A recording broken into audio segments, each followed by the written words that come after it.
All right, we're gonna start up here at the tongue jack. You do have a manual crank handle for the tongue jack here. One direction is gonna raise the front end up, the other direction is gonna raise the front end down. Wrapped around that is your 7-way connector. That's what's gonna hook to your vehicle to provide you with your running lights and your turn signals.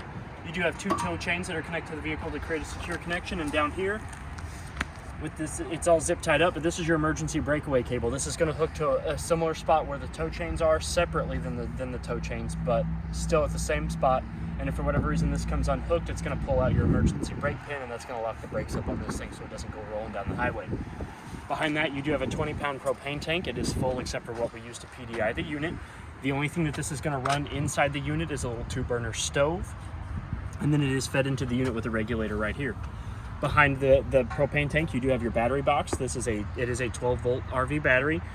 The box, it keeps the reason we put a box over them is to keep like any sort of debris from getting into the terminals, from weather getting into the terminals, and shorten out the connection for that. If we come over here to the side of the unit, we've got some stickers here that you've got your tire and loading information and your manufacturer stickers. That's going to give you your VIN number, the weight of the vehicle, the weight calculated with the freshwater tank full, what the PSI for your tires are going to be, and all that other good stuff from the manufacturer. You do have 2 side compartments. They are locked with the same key that can get inside the unit. The manual crank handle for the stabilizer jacks is in the door side compartment, so we'll get to that when we get there.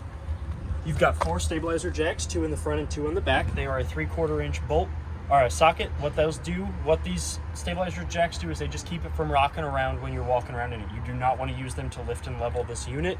They are just to keep it from rocking back and forth while you're walking around in it.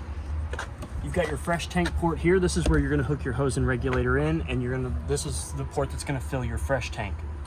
Up underneath the unit, if we look, you've got your fresh tank drain here. It is in the open position. As you can see, there's water coming out of it. So to close it, you're going to push it all the way towards the door side of the unit, and that means that your fresh tank is no longer going to drain. This is your 30 amp 36-foot shore cord that is built in, so it does retract back into this hole, and so that way when you're done and you're going to store the unit for the winter, you just push all this back inside the unit, and it's a 30 amp service, and the plug will just sit in this crevice here, and then you can pull this down to keep anything from getting into that hole, like mice or anything. You want to make sure that this is down. You've got an outside cable outlet here, so that way if the park or campground that you're parking this thing at is providing you with services to the inside of your unit, you'll plug the coaxial cord to the service that they're providing, and you'll get all the television services that they're giving you in the inside of your unit. You've got a city water connection here where you're going to hook your same hose and regulator to, and as long as you have the water source going, you won't have to turn your water pump on, and you won't use any of the water that's in your fresh tank.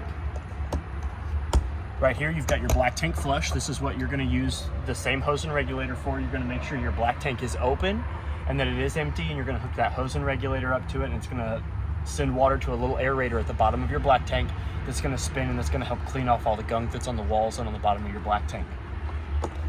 The tires on your unit have been spec'd. They have a 65 PSI. They're sitting at right now they're sitting at like 61 because of the cold. They did drop a little bit, but anywhere between 60 and 65 is fine. You don't want to go over 65 and you don't want to go under 60. And the lug nuts have been torqued to 100 foot-pounds as per the stickers on the side of the unit and the tire unloading information. Your hot water heater is in fact a electric-only water heater. So the switch to power it on and off is on the inside of the control panel. You do have a release valve here, so if you do want to make sure that there's water in the hot water heater, you'll pull back on this, water will come out, you'll know that you're good to light it. You do have a reset button here. If for whatever reason it is not lighting, you can hit that and it'll reset the breaker. To lock it, you'll pull back on this tab, spin it down. Now your compartment is locked up. We've got your sewer hose connection ports and valves here. You're going to hook your hose to this port here. The other end of the hose will go to the proper dump station. You've got your black tank valve and your gray tank valve. So the order of operation will be hook your hose on, the other end make sure it's in the dump station properly. You'll open up your black tank first. You want to make sure that you really kind of get that one good and clean first. And then when that one starts to run a little low, you can pull on your gray tank, and that gray tank water will help you clean out your pipe here. You also do want to make sure when you're not using it that this cap goes on and spins on and locks. That's going to keep any sort of critters or anything from getting in and stuff from getting out. And this is going to be your shower and your kitchen sink. This one here is your toilet. Your black is your toilet, your gray is your shower and your kitchen sink. You do have, this is your second out of 4 stabilizer jacks. Again, I want to say it every time. They're not for lifting and leveling of the unit. They are just to keep this thing from rocking around while you're walking around in it. You do have a license plate bracket down here in the bottom left corner. And it does have a Furion backup camera prep spot. So that way, if you want to purchase that from us in the future, you can remove that plate there and attach your camera. We've got our 3 out of 4 stabilizer jacks. Again, it's a 3/4 inch socket, and you can use a power drill on a low setting to get those up and down. There is a manual crank handle that we'll go over when we get up to the front compartment, but these are not for lifting and leveling the unit. They are just for keeping this thing steady. You've got your other tire over here. Again, it's 63, set between 60 and 65, which is fine. You don't want to go below 60 and you don't want to go above 65. And the lug nuts on that have also been torqued to 100 foot-pounds. You've got your 4th and final stabilizer jack, and they do have a manual crank handle, which is in this bag here. Go ahead and remove that. It is a 3/4 inch socket, so what you're going to do is you're just going to stick that on there. Clockwise lowers it, counterclockwise brings it back up. Once you meet the ground and you feel tension on this handle, you want to stop. You don't want to put too much tension on it, because then you're going to begin to lift the unit off the ground with that jack, and it's not intended for those purposes. You're going to do damage to your jack, you're going to do damages to your frame, you're going to do damages to your unit and all together. So the stairs to get in the unit, they're on a track. So what you're going to do is you're just going to lift up, you're going to feed them back in. This is how you're going to want your stairs when you're in travel position. And they are sturdy, they will stay. But in order to get into your unit, you're just going to lift up on the stairs, bring them out, they're going to sit. We can open up the door, and we'll go in the unit. So we're going to step up in the unit, and the first thing that we're going to notice is that there's a fire extinguisher down there by the door. That's in case of emergencies inside or outside of the unit. We can step up into the unit. The second out of 3 important safety features of your unit is your smoke detector. It's just like your in-home smoke detector. You can test it recommend every 90 days, but by pressing this button in here, but I recommend doing it every time you're going to be using this thing. It takes just a matter of seconds. Press and hold this till it beeps. You know the battery's good, you know it's working. Then you're good to go about your business. Up here on the wall, we have your awning button. So if we hold the extend button, which in order for the awning to go out, you do want to make sure that your door is about halfway closed. We're going to hold the extend button. You're going to watch your awning come out. You're going to hold this until it comes all the way out, and there's a skirt that'll hang down from the bottom of your awning arm. Your awning is one of the most expensive repairs that you can do on a unit. So whenever you're not using it, you do want to make sure that it does come back. It takes like 30 seconds for it to come back in. So this is going to be the maximum that you're going to want to put your awning out. That skirt's going to come down. It's stuck in the wind. I'm going to go ahead and bring it back because it is rocking a little bit. But if you notice the bottom arms here, they have a black dial and they have multiple points that you can articulate them at. When you bring those in and out, that creates a steeper pitch on either the back of your awning or the front of your awning. And if you decide to do both of them, that'll create a steeper pitch down the front of your awning, so that will allow rain to either go down the back, go down the front, or come off of the front of towards the door of the unit. But you do want to make sure that the awning comes all the way back in. It'll sit flush against the light bar and the unit, and the arms will sit flush against the unit. So now that we have the awning back in, I'm going to show you the lights. So I flipped this first switch, this first on and off switch here, and that illuminated that strip of LEDs that run down the length of the awning tube. This next button here, that's going to turn on your interior lights. Now, with your interior lights, they do have a manual button that can turn them on and off, but they need to remain in the on position for them to be powered by that switch there. Like that one. Like this one. So if we turn that one on, now it is on the switch. So you've got 1 light, 2 light, 3 light. That's what that switch powers, is all your interior lights. On the other side of the wall here, we have a 110 outlet and a coaxial hookup for a television. There is no antenna on this unit, so this is only to get the services that are either provided by the external satellite that you have, that you want to purchase, or through the campground services that they're providing to you. But then you have a GFCI protected 110 outlet, and this wall right here is your LCD mounting bracket location. It's a more solid structured wall for you to mount that TV mount to. On this side of the master bed, you do have a GFCI protected 110 outlet. You have storage above head. You have a nightstand on the side. underneath the bed, you do have storage compartment up underneath here. We lift up. You've got some storage that can go underneath there. This also opens up into the side compartments. So if you want to put stuff in this that you can get into the side compartments, you can have access to those there. On this side, you do have a fire escape window. You'll lift this red tab out of the handle, out of the saddle. You'll push it out. And then you can grab this little red knob here, pull this out, and that will remove the screen from the window. When using the fire escape windows, if you ever have to use them, I recommend going out feet first. You never want to go out head first. You do have a window unit air conditioning. It plugs into a 110 outlet. It does have a test and reset on it as well. Your functions are, you've got your cool, your minimum, and then this is going to let you go through your modes. So you've got high cool, low fan, and high fan. And then you've got off as that little blue box that you really can't see. Now you can take this, it does have a swivel louver here, so that way you can adjust the airflow. And you can take this front plate off to get to that filter, and you can wash and reinstall that filter. Above the kitchen, you do have ample above head storage for all of your kitchen needs. Your owner's packet is up there that's going to have all of your manuals for your appliances, for your refrigerator, for your microwave, for your air conditioner, your owner's packet for the camper itself, and any additional hardware that come with the unit, such as like a toilet paper holder or stuff like that. Below that, you've got a window that's got your standard in-home mini blinds, like your I don't know what they're called, vinyl blinds. I'm too young to know what these are called. I don't know what they're called either. It's got a pivot rod, so you can adjust the pivot. When you make the curved side go on the back side, that's going to reflect the sun out. When you reflect it in, it's going to bring the sun in. It's convex and concave, and if you I paid attention to that a lot in school. To open up your window, you're going to pull on the center tab, and you're going to slide it forward. I accidentally had the screen as well. As you can see, that screen will come with it sometimes, but you don't have to have that screen open all the way. You can push that screen back to close it. It'll just lock into place when you do that.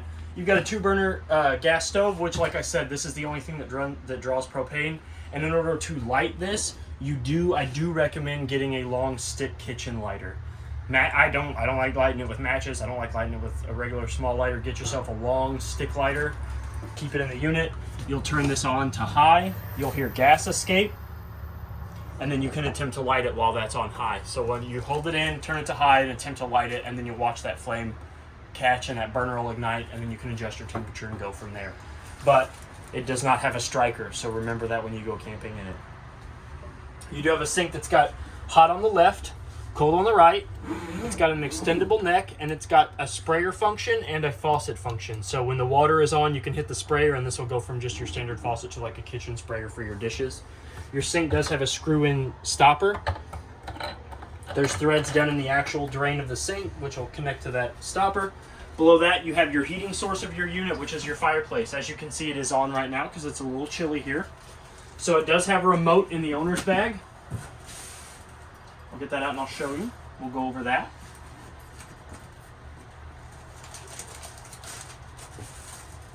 Maybe it's in the drawer. Yeah, along with all your outside, some hardware. So, this is the remote for your fireplace. You've got your power button. This is going to change the temperature between Celsius and Fahrenheit if you're one of the people that like to use Celsius. You've got a timer button, which is going to go in increments of 30 minutes to an hour, all the way up to 9 hours. So every whatever you decide to set it on, it'll turn off and then kick on in that time period. This is going to change the color of the flames. And then you've got your temperature decrease and increase button, so that way you can increase from like off to high to low, and then increments of temperatures as well. And as well as on the remote, all of your buttons are also down here. So you've got your power button, you've got your light button, which will illuminate through different settings. You've got your dim button, which will cycle through brightness, and then you've got your thermostat button, which will allow you to change the temperatures. Behind that, you do have a Greystone standard glass spin-top microwave, just like the microwave in your home. It's got all the same features: popcorn, potato, pizza. You can hit the start button for 30 seconds. That's my favorite feature, so I don't have to set it. You do have a refrigerator. The dial, it's got a dial temperature control, 7 being the coldest, 0 being off. I'm gonna go ahead and flip that off. It's got ample crisper space, a little freezer for your cute little popsicles, door space for your soda cans, beer cans, whatever you want to put in here. You drop them down in here and they stop here. You've got a storage for I like to call this like pillow blanket storage. It's easy access. It's got a 110 outlet. If you want to put a stereo up in there, you can. Up underneath here, you've got more above head storage. Throw pillows. Throw pillows. You do have storage underneath your seats as well. The Velcro comes off. And these, actually maybe these aren't storage. No, these are bolted down. You can get underneath these, but they do have a screw in here. So if you do want to put storage in there, just remember that you can't get there from that, but those are hollow underneath, so you can get to that. Now your dinette turns into a bed. Both sides, these feet will come out, these poles. You'll lift up on the tabletop. This will come out of the seats. You'll remove these poles and these 4 bumper stops here. There's 2 on each booth. This tabletop will lay flat on these bump stops. You can then put the tubes either underneath or in the storage underneath the master bed. These 2 center cushions will slide to meet in the middle, and then these 2 gray cushions will lay flat, and then you'll have a separate sleeping. So this can sleep 3-4 people. Your circuit breaker and your third most important safety feature here are down here on this booth. You've got your LP and carbon monoxide detector here. Green light is good. You can test it. I recommend testing it every camping trip, but they say you want to try it at least every 90 days. You'll hit that test button. It'll beep. After it beeps a couple times, it'll go orange. You want it to go green. 1 solid green light means that it's not detecting any loose gas or any loose carbon monoxide. Your circuit breaker box here is going to have not only your circuits, but also your fuse panel. The fuse panel is lit by an LED. If for whatever reason one of these was to blow, it'll let you know exactly which one it is. And then there is this bottom 15 amp breaker here. This is going to be your GFCI. So if whatever reason water gets in any of your GFCIs or it trips the circuit, this will go halfway off, flip it all the way off, flip it all the way back on, and then your GFCI outlet should kick back on. We're going to come into the bathroom. Inside your bathroom, you do have large closet with access to hanging up your formals if you're going camping and you've got somewhere to go, like church on Sunday morning, or you do have a manual light. There is no switch to power that, so you do have to turn it on and off from up here. It's just like the interior lights in the unit itself. Up above the shower, you do have a vent.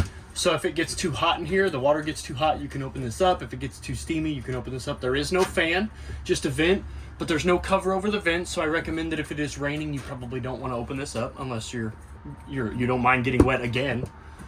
Your shower has an on and off feature here at the head, so you can push this button in and it'll stop the water flow coming out of the head in case you're going to switch people, conserve water. Your shower bath has hot on the left, cold on the right. This is how you're going to change from tub to shower. You pull up on this just like the standard faucet in your tub at home. And then if you want to take a bath, you push this down and water will come out. You do have a friction stopper. It does have the little knobs in it that you're going to push down in that hole. And then when you're ready, you just yank it up to drain. It is a rather, I like the size of that tub. I like that some campers offer the tub feature because sometimes you just want to take a bath. Your toilet is a 2-portion valve toilet. You'll put your foot halfway down on the pedal. Your tank will fill up with water if you floor it all the way to the ground. Just like that. All your risky business goes into the black tank. Where it belongs. Where it belongs. We'll go ahead and turn this light off here. Last but not least, we're going to go over the vent above the kitchen.